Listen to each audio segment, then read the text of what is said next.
ഇന്ന് നമ്മൾ ഉണ്ടാക്കുന്നത് മുളക് ബജിയാണ്. ഉത്സവ പറമ്പുകളിലും എക്സിബിഷൻ സ്റ്റാളുകളിലും ഒക്കെ സ്ഥിരമായിട്ട് കാണുന്ന ഒന്നാണ്.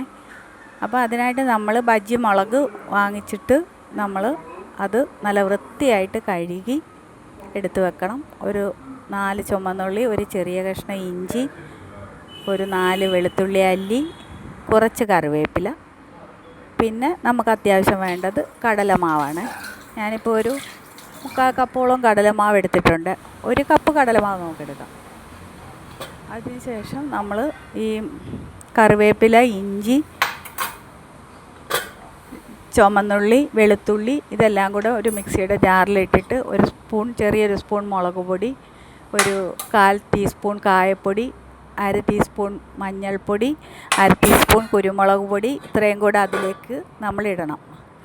1 ടീസ്പൂൺ ഉപ്പ് കൂടെ ചേർത്തിട്ട് നന്നായിട്ടൊന്ന് മിക്സിയുടെ ജാറിലിട്ട് കുറച്ച് വെള്ളം ഒഴിച്ച് ഒന്ന് അരച്ചെടുക്കണം. ആ മിക്സിയുടെ ജാറിലിട്ട് നന്നായി അരച്ചെടുത്ത ആ പേസ്റ്റ് നമ്മൾ ഇടഞ്ഞെടുത്ത കടലമാവിലേക്ക് ആ പേസ്റ്റ് കൂടെ ചേർത്തിട്ട് ഒന്ന് മിക്സ് ചെയ്തെടുത്തതിന് ശേഷം നന്നായിട്ടൊന്ന് മിക്സ് ചെയ്തെടുക്കണം വെള്ളം ഒഴിച്ച്. അത് നമ്മൾ മിക്സിയുടെ ജാറിൽ തന്നെ ഒഴിച്ച് ഒന്ന് നന്നായിട്ടൊന്ന് അടിച്ചെടുത്ത് കഴിയുമ്പോൾ ഈ കൺസിസ്റ്റൻസിയിൽ കിട്ടും. നമ്മൾ അടിച്ചെടുത്ത കടലമാവ് പേസ്റ്റാണ് ഇത്. അപ്പോൾ ഇതുകൊണ്ടാണ് നമ്മൾ മുളക് ബജി ഉണ്ടാക്കുന്നത്. നോക്കിയാൽ ഇതേപോലെ ഈ കൺസിസ്റ്റൻസിയിൽ വേണം ഈ കടലമാവിൻ്റെ പേസ്റ്റ് ഇരിക്കാനായിട്ട്, അല്ലെങ്കിൽ ഒരുപാട് എണ്ണ കുടിക്കാനായിട്ട് സാധ്യതയുണ്ട്. സാധാരണ നമ്മൾ ഈ ഉത്സവപ്പറമ്പിൽ നിന്നൊക്കെ വാങ്ങിക്കുന്ന ബജി നമുക്ക് കഴിക്കാൻ തോന്നില്ല. കാരണം വേറൊന്നുമല്ല, എണ്ണ ഇങ്ങനെ നന്നായിട്ട് കുടിച്ച് അങ്ങനെ ആയിരിക്കും ഇരിക്കുന്നത്. ഇപ്പം നമ്മളിപ്പോൾ ഈ ഉണ്ടാക്കുന്നതിലാണെങ്കിൽ നമ്മൾ കഴിക്കുമ്പോൾ എണ്ണമയം അധികം അതിൽ കാണത്തുമില്ല. നമുക്ക് കഴിക്കാനായിട്ട് ആ എരിവും ഇതെല്ലാം കൂടെ വരുമ്പോൾ നല്ല ടേസ്റ്റുള്ള ഒന്നാണ്.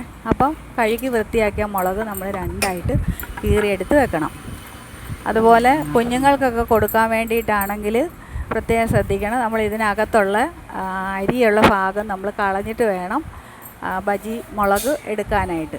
അപ്പം കുഞ്ഞുങ്ങൾക്കൊന്നും എരിവ് ഇഷ്ടമല്ലല്ലോ. അപ്പോൾ അവർക്ക് കൊടുക്കണമെന്നുണ്ടെങ്കിൽ നമ്മൾ ആ അരിയുള്ള ഭാഗം മുഴുവനും കളഞ്ഞിട്ട് വേണം അവർക്ക് ഉണ്ടാക്കി കൊടുക്കാനായിട്ട്. പക്ഷേ എനിക്ക് എരിവ് നല്ല ഇഷ്ടമായതുകൊണ്ട് ഈ ബജിയിൽ ഞാൻ മുളകിൻ്റെ അരി കളയാതാണ് ഞാൻ എടുക്കുന്നത്. ഏറ്റവും ഇഷ്ടമുള്ള ഒന്നാണ് ഈ മുളക് ബജി. നമുക്ക് കഴിച്ചുകൊണ്ടിരിക്കാൻ തന്നെ തോന്നുന്ന ഒരൈറ്റമാണ് മുളക് ബജി. അതും നല്ല ഓർഗാനിക്കായിട്ട് കിട്ടിയ മുളക് കിട്ടിയത് കൊണ്ടാണ് ഞാനിപ്പോൾ ഈ ബജി ഉണ്ടാക്കുന്നത് തന്നെ.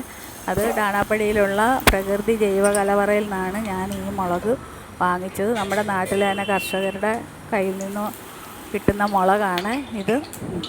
അതുകൊണ്ട് നമുക്ക് വിശ്വസിച്ച് കഴിക്കുകയും ചെയ്യാം. പെസ്റ്റിസൈഡ്സ് ഒന്നും അടിക്കാത്ത മുളകായതുകൊണ്ട്.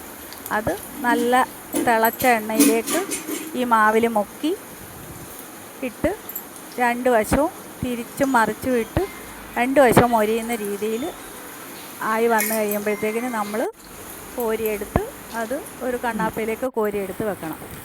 നോക്കിത് 2 വശവും നന്നായിട്ട് മൊരിഞ്ഞ് വരാറായിട്ടുണ്ട്. ഈ മൊരിഞ്ഞ് വന്ന ബജി നമ്മളൊരു കണ്ണാപ്പയിലേക്ക് കോരിയെടുത്ത് വെക്കണം.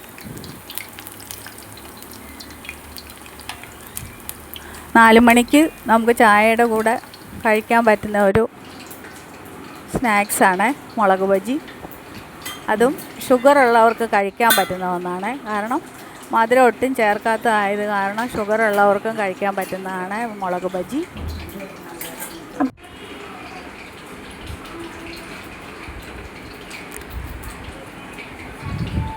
മുളകിൻ്റെ എരിവും കായം, കുരുമുളക് പൊടി, ചുവന്നുള്ളി ഇതെല്ലാം ചേർത്തെടുക്കുന്നതായതുകൊണ്ട് അതിൻ്റെ ആ ഒരു ടേസ്റ്റും കൂടെ വരുമ്പോഴത്തേക്കിന് നല്ല ടേസ്റ്റുള്ള ഒന്നാണ്.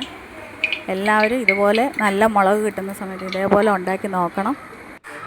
അതുപോലെ ഇതിൻ്റെ കൂടെ ചെറിയതായിട്ട് മുളക് ചാലിച്ച് അതിൻ്റെ സമ്മന്തി കൂടെ ഉണ്ടെന്നുണ്ടെങ്കിൽ നമുക്ക് നല്ല ടേസ്റ്റാണ്. നോക്കിയേ, നല്ല സൂപ്പർ ടേസ്റ്റായിട്ടുള്ള മുളക് ബജി തയ്യാറായിട്ടുണ്ട്. കഴിച്ച് നോക്കി, നല്ല സൂപ്പർ ടേസ്റ്റാണ്.